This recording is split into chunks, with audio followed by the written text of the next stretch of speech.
The station, the hardline has been Sturminated, Snaked, and X'd. It's Bob Sturm and Corby Davidson with Gen X Davy Lane, too. Afternoons 3 till 7 on the hardline. On Sports Radio 96.7 and 1310, The Ticket.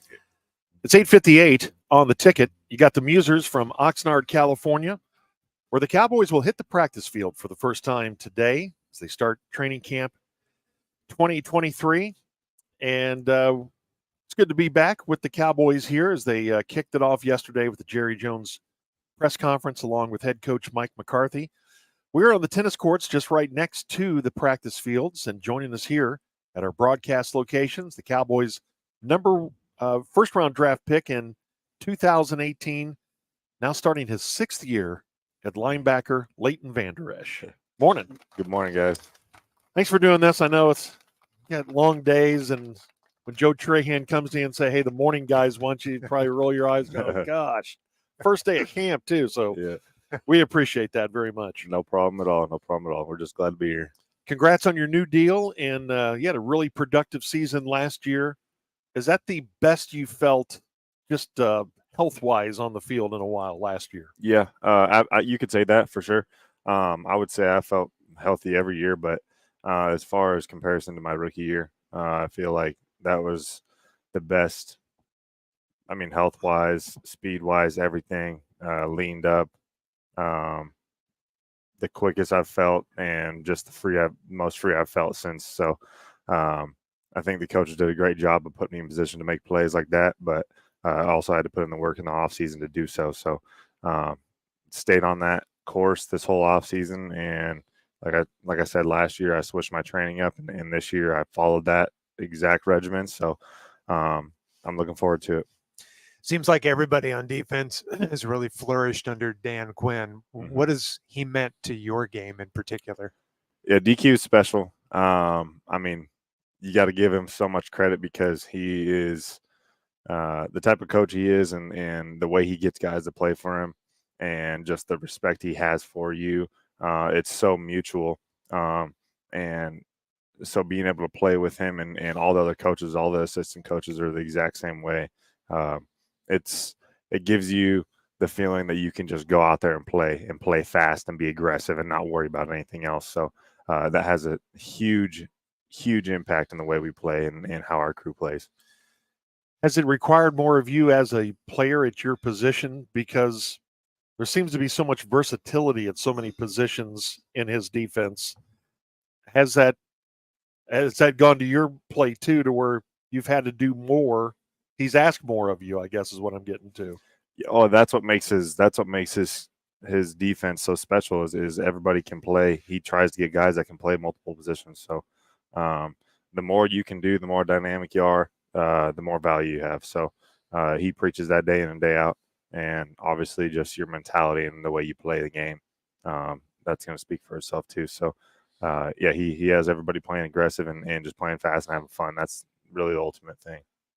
Cowboys linebacker Leighton Vander Esch with us here, excuse me, at Cowboys training camp. When George said this is your sixth season and you're now 27, and we were talking earlier, we had you on your rookie year. Yep. I can't believe how that time has flown. You're now kind of almost the veteran at the position here with the Cowboys. Yeah. You feel a different responsibility with the younger players at your position, and how much has that feeling changed over these years? Oh, yeah, you hit it right on the head. It's how fast this time has gone is just unbelievable. And I think back every year to year, all the way back to my rookie year, how fast it's gone and just the memories made and the way seasons have gone and stuff. And now being in the position I am in our room and all the young guys, I say this every year, and I think we had a young group last year, but this year is we're really, really young. Yeah. So, but that's what makes it fun too, because there's so much football to be learned, and I'm still learning every single day. So trying to better your craft. And I know those young guys coming in, we got a great crew, and they're all smart. They're extremely intelligent, very athletic, and we just got a lot of speed in our room, and that's what we want on the football field. So being able to teach those guys and the way they listen and the way they soak up everything is pretty awesome. You ever watch A Football Life on the NFL Network? No. The journey of a player. You never watched those? Man, I think Okay, that may be a topic too. How much sports do you watch? But every football player, especially when you get to this level, you have a story, a journey. Mm-hmm. You played 8-man football in Idaho. Yep. Explain that. We have 6-man football in Texas. Yep.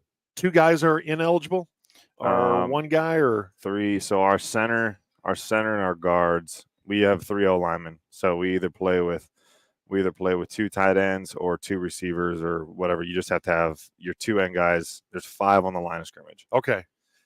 So you take the tackles out and you take 1 eligible, 1 receiver out.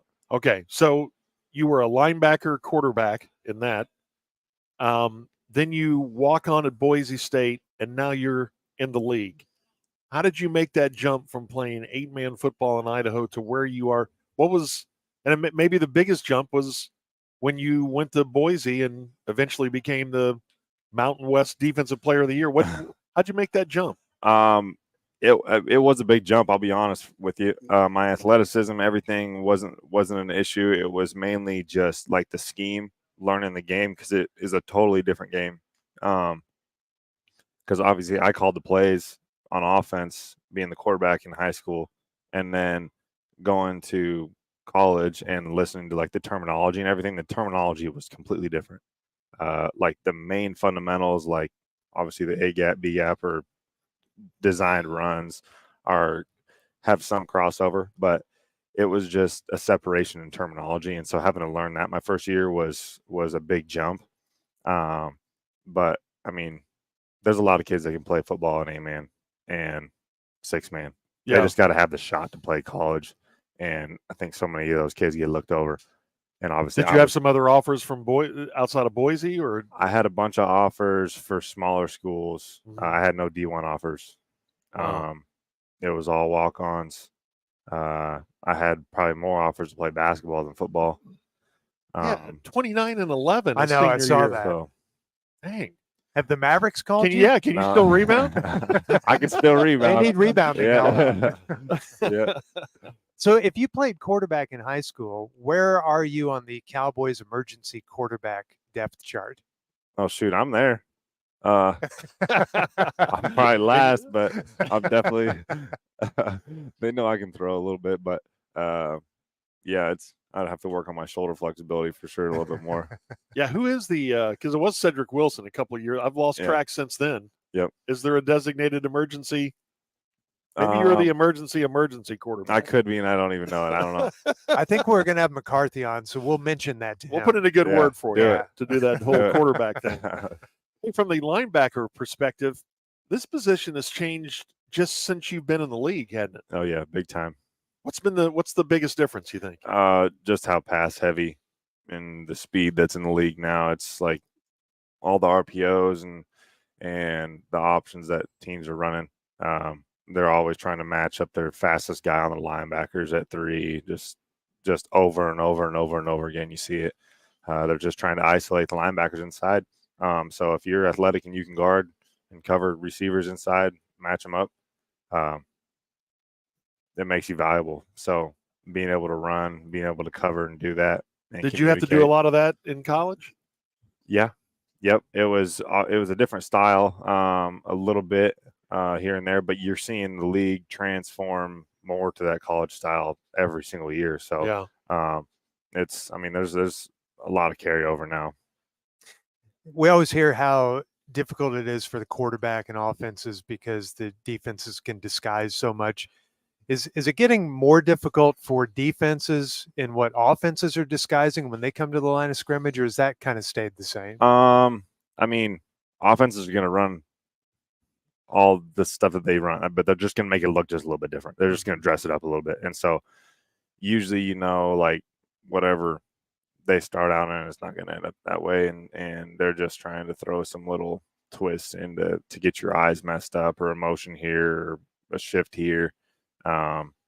That's basically it. They're all going to run the same plays, but they just make it look a tiny bit different.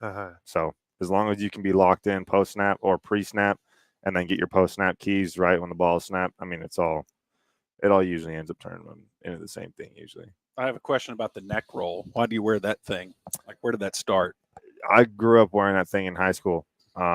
obviously I played linebacker, I played quarterback, so people thought it was weird that I wore that playing quarterback. But it just made me feel better on the field. It made me feel, I guess you'd say, more safe. I mean, it's a tool that you can utilize to stay healthy. So I've just worn it ever since high school. So it would prevent your, I guess, head from going back if Yep. if you had that. Do you feel naked without it? Have you ever tried without it? I mean, we practice when we don't practice without pads. It's the only time. I mean, it's like when we just have helmet practices, but I don't even really notice it. I don't even notice it's really back there anymore. Okay, so you don't wear it casually out when you're just going out on the town. No. Wear a cape or something like that. No. And you went through some injury problems there. Were you concerned? How concerned were you about that area in your neck and spine? I was never concerned, and really it was crazy too because I never had any neck problems before. I had never hurt my neck prior to year 2 here. So everybody saying that I had neck problems was completely false, and they were just, I don't know what they were just trying to stir up problems with everything in the league now and me getting drafted and stuff. So but since then, I mean, it was kind of a freak thing the way it happened, but since then I've never had any second thoughts about it really. Like, it doesn't stick in my head, and I'm just here to play football, and it doesn't bother me, and going at it again week after week. So aren't you tired of George bringing that up all the time, your neck injury? You were the one who brought up the neck roll. I like the neck roll. I just thought it was a fashion statement he was making. That's good that it doesn't bother you, because I don't know how you guys could play that sport if you were thinking about, this part of your body or this injury for sure potentially happening. You couldn't do it. Yeah. I mean, the rehab process to get back to play that third year was a process, and it was hard. But I mean, just year after year, you just get more and more comfortable, and it just kind of starts to fade. Well, best of luck to you this year. When you were drafted, I had a Cowboy scout tell me he is a tackling machine and about to go into his 6th year as a tackling machine. Leighton, appreciate the time this morning. No problem. Thank you, guys. I appreciate it. You bet. Good luck to you. That's Leighton Vander Esch with us here from Oxnard. Up next, Gordo's Corner. In Gordo's Corner, an athlete getting in trouble.